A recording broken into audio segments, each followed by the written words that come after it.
دوستای عزیز سلام. امیدوار هستم که جور و صحتمند باشین و روزگار بر وفق مراد تک تکتان پیش بره. باز هم خوش آمدین به یک برنامه و یک ویدیوی دیگه از چنل یوتیوب سحر و کریم سروش. دوستای عزیز، ما امروز آمدیم در یک گلخانه در آخر مری کالونی. شاید بعضیاتون خبر داشته باشین که کدام گلخانه است.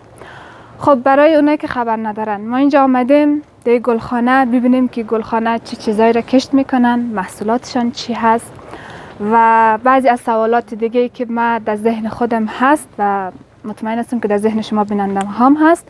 پس از صاحب گلخانه پرسان میکنیم. پس تا آخر برنامه اگر میخواین که در مورد از گلخانه بفهمین، تا آخر برنامه همراه ما باشین. بریم که ببینیم چه چیزهایی میتونیم از گلخانه پیدا کنیم و کشف کنیم.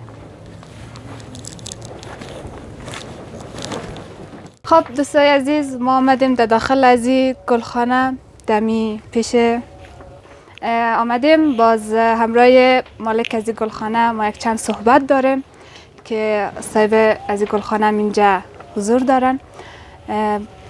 اول قبل از اینکه باشن یک چند صحبت داشته باشیم، یک چند سوال در مورد گلخانه پرسان کنیم. اول یک معرفی مختصر اگر صاحب از این گلخانه برای ما و شما داشته باشه خیلی عالی میشه. خب به نام یاد خدا، سلام عرض ادب دارم خدمت خانم اکرمی و باقی دوستا همکارایشیم. یک سلام دیگه خدمت دوستا عزیزایی که از طریق چینل یوتیوب ما رو بیننده می باشد. ما جواز زاهدی هستم، کسی که امی گلخانه رو اینجا در بار اول کسی در کویته پاکستان رواج کرد، جور کرد. خلاصه این امروز کسی در خدمت شما، هر نوع سوال، هر نوع چیزی که داشته باشین ما در خدمت هستم. خب همون رقم که آقای زاهدی خودشان معرفی کردن و ما بازم گفتم که یک چند سوال داریم در مورد گلخانه که باید پرسان کنیم، چون خب تا اینجا آمدیم حداقل باید قدر معلومات کافی در مورد گلخانه کسب کنیم دیگه. آقای زاهدی، اگر میشه در مورد امی که چه زمانی و توسط چه کسی امی گلخانه در امی کویته پاکستان رواج پیدا کرد، اگر در مورد از امی کم توضیح بدین بر ما. خب ما قبلا این کارا را البته در کابل انجام میدادیم، به خاطر که تقاضای دوستان اینجا زیاد بودن. باز گفتن که گلخانه اینجا حضور چی جور نشده، ایجاد نشده، مردم بسیار در مشکلات مواجه است از اینکه بخش خو سوزی اینا رو تهیه کنه. خلاصه به درخواست دوستا که ما اینجا آمدیم، باز یعنی سالونا رو برای بار اول کسی در اینجا دو بالاتر کسی یک اشتن سالون رو کسی ما جور کردیم دیگه. خیلی هم موفق بود. خیلی خلاصه کوشش کردیم که مو احتیاجات مردم را خلاصه رفع کنیم و برآورده کنیم. خب گفتن احتیاجات مردم، تا چند فیصد امی گلخانه امی احتیاجات نیازهای مردم میتونه که برآورد کنه؟ خب کویته یک رقم است، شما خودگنج هم شاید مشاهده کرده باشین که اینجا یک جای خشک است، یک جای است که خلاصه مردم زراعت ندارن دیگه. از جاهای خیلی دور کسی همون سبزی بسیار کم کیفیت را مراف میورد با مشکلات های خیلی زیاد، همچنان مشکلات های امنیتی و خلاصه مشکلات های راه و خلاصه مشکلات های خودی سبزی خیلی کم کیفیت بود. یعنی مشکلات ها را مردم روبرو بود. ما کوشش کردیم خلاصه همو تا جای را نیازهای مردم رو برطرف کنیم. فعلا شکر الحمدلله باز دوستا عزیزای دیگه ما آمدن اینجا گلخانه جور کردن. خیلی تعداد گلخانه کسا زیاد شده ماشاءالله. باز فعلا کسا مردم خلاصه تا جای را همو احتیاجات از اینا کسی برآورده شده در قسمت سبزی البته. خب آقای زاهدی، امی برای شروع هر کاری خب مسلما همیشه ما قبل از اینکه یک کار را شروع کنیم 100% امو برای شروع کار خب یک هدف داریم، یک منظور امو کار را ما شروع میکنیم. ولی هدف شما از امی جور کردن امی گلخانه چی بوده در اینجا؟ هدف از این کار خلاصه امو قبلا که ما عرض کردم که خلاصه مشکلات های مردم را که در نظر می گرفتیم. خلاصه خیلی مردم با مشکلات های زیاد مواجه بود. در قدم اول کوشش کردیم که امو احتیاجات مردم را، مشکلات های مردم را تا جای را در قسمت سبزیجات البته رفع کنیم.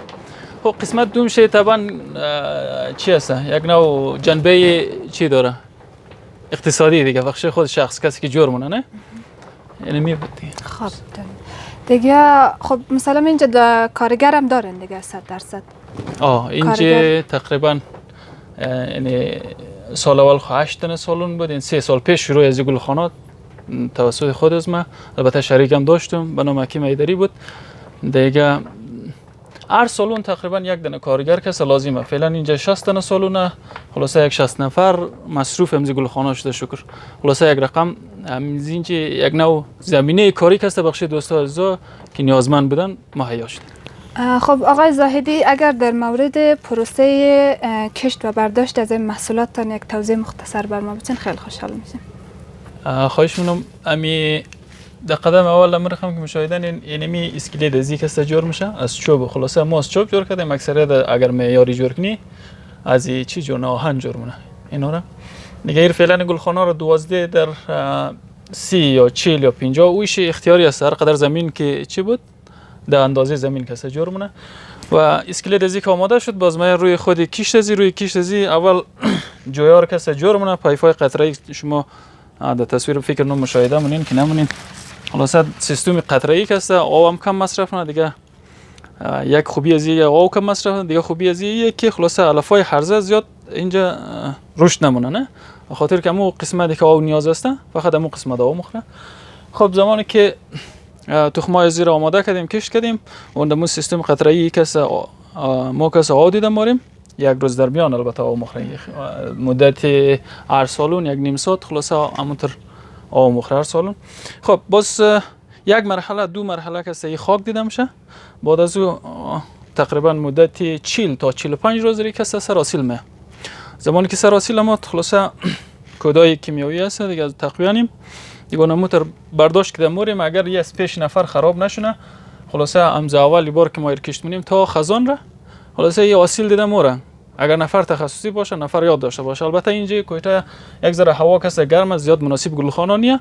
گلخانه اکثریت به خاطر هوای گرم کسته خراب شده است پیش مردم دمی روزا که این در تصویر شاید مشاهده کنین از مومت زیاد به خاطر گرمی هوا زیاد حالت خوب نداره. بهار که باید سعی کنی اینا بسیار تازه ده. دیگه کسته خلاصه باز در قسمت از فروش از یک کسته باز امور هم که قبلا ما ذکر کردیم فروش بخش خودم زی مردم. خلاصه ما جای روان ننیم دیگه نمیج مستقیم ما بریم در یک جای آماده نی بخش مردم در خودی فارم باز مردم کسته اینجی از خودم زی منه کسته ما بره. و دوستا عزیزایی که خلاصه در قسمت فارم اگر در کویته پاکستان مشکل داشته شد خلاصه گلخانه‌ایش مشکل داشته شد. البته گلخانه خود از ما مشکل داشت. ما این سال نبودم تازه ام. اگر دوستا عزیزای دیگه که در قسمت گلخانه مشکل داشته شد ما در خدمت هستم. در قسمت ټماټر باشد بادرنگ باشه کدو باشه هر آن سبزی که باشد ما در خدمت هستم.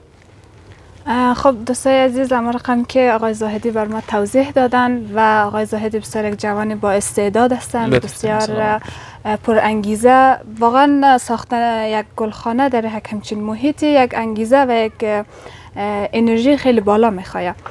کار هر کسی نیست. پس وقتی آقای زاهدی همچین گلخانه رو جور کردن پس حتما از یک استعداد و از یک انرژی خیلی بالا برخوردارن و آنهایی که در مورد گلخانه کدام سوال را نمیفهمن یک جای بند میمانن یا میخواین کار گلخانه رو دوباره خودشان تازه شروع کنن آقای زاهدی در خدمتتان است. هر سوالی که داشته باشین میتونین از نزدیک در گلخانه آقای زاهدی بیاین از خودشان پس.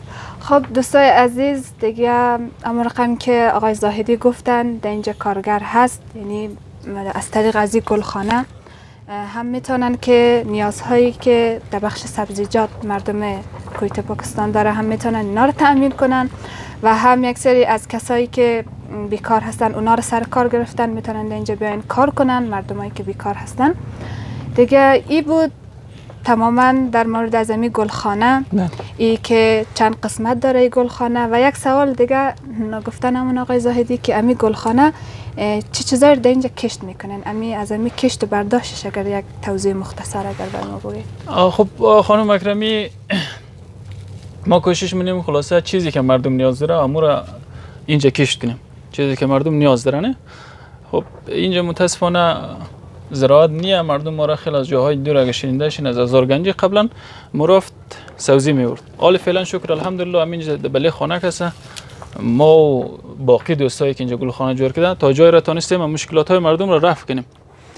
خب اینجا زیادتر کسته امی بادرنگ کش کرده مردم خود گون از من شخصا که شما در تصویر مشاهده می‌بینید بادرنگ است و همچنین کدو بامیه و ټماټر و دیگه هر آن سبزی که مردم نیاز داره ما اینجا کسته کشت کرده.